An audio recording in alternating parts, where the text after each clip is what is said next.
Este es el Nissan Leaf de 30 kWh. Estéticamente no hay ninguna diferencia con el anterior. La novedad más importante está en su batería. En este caso promete 250 kilómetros de autonomía. Movilidad eléctrica hemos querido comprobarlo.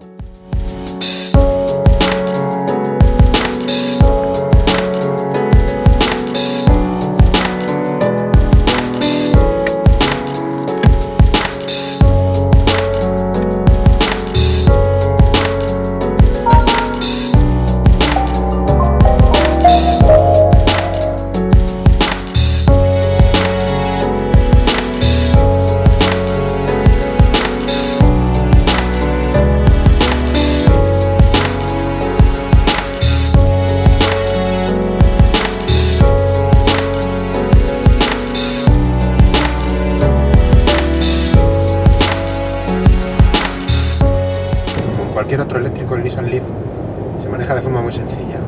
No tenemos palanca de cambios y lo que tenemos es simplemente un selector que tiene las mismas posiciones que una palanca automática, que corresponde a parking, a neutral y a dos posiciones más, que es la D y la B. Entre la D y la B la única diferencia es la cantidad de regeneración que realiza el coche al soltar el acelerador o al frenar. La D retiene menos que la B. El sistema de regeneración es lo único que varía. La D es una posición que en principio es más para carretera, para autovías o para circunvalaciones, y la B es para la ciudad, para ir parando en los semáforos y que recuperemos más energía. La diferencia de la regeneración entre la posición D y la posición B, aunque los gráficos que nos muestra el tablero y la pantalla central no lo indican numéricamente, sino gráficamente, rondan los 15 kilovatios en la posición D máxima y los 30 kilovatios en la posición B.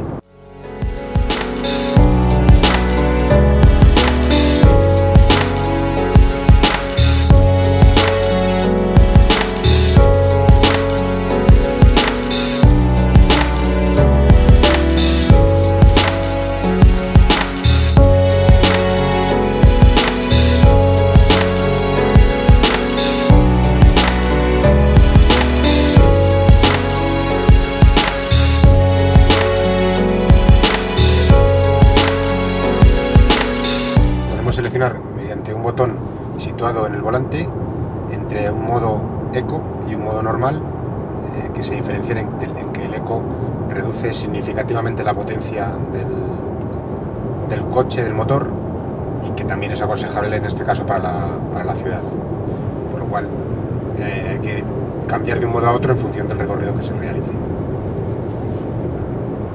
Con el reglaje de suspensión que se introdujo en la segunda generación del Nissan Leaf, la conducción es más asentada, quizá algo menos confortable, también depende de las ruedas que se elijan. En el caso de este, con las llantas más grandes, quizá en los baches, al ser la rueda de perfil más bajo, se permiten más al interior. Así el coche es confortable, la dirección y la suspensión permiten ir relajado al volante, y la potencia del motor es suficiente como para que no tengamos problema en prácticamente ningún tipo de terreno.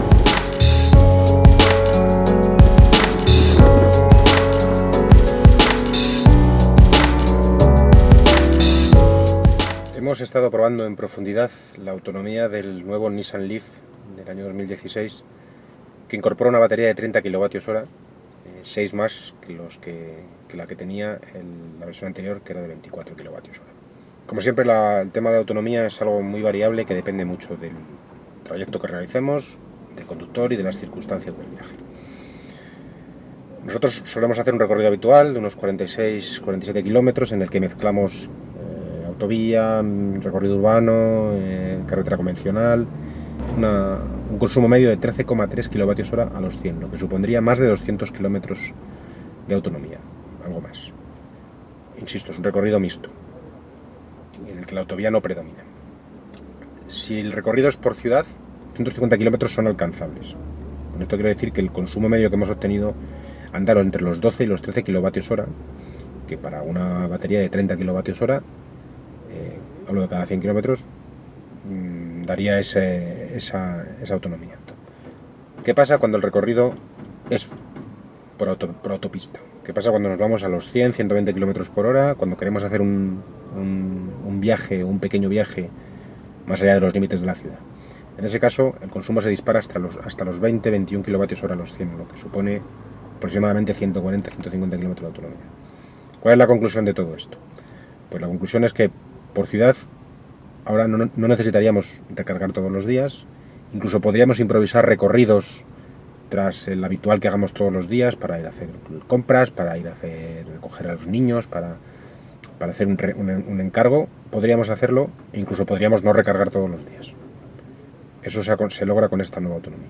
¿Qué pasa con los recorridos más largos cuando queremos utilizar el coche el fin de semana, irnos a la sierra o irnos a visitar a alguien y hacer recorridos de más de 100 kilómetros de ida que conllevan otros 100 de vuelta y no tenemos posibilidad de recargar en el destino? En ese caso, la autonomía que tiene este coche tampoco nos alcanza para convertirlo en el único coche del hogar, porque los 200 kilómetros no son alcanzables cuando se utilizan carreteras rápidas, autovías, carreteras convencionales. En ese caso seguimos con la autonomía escasa.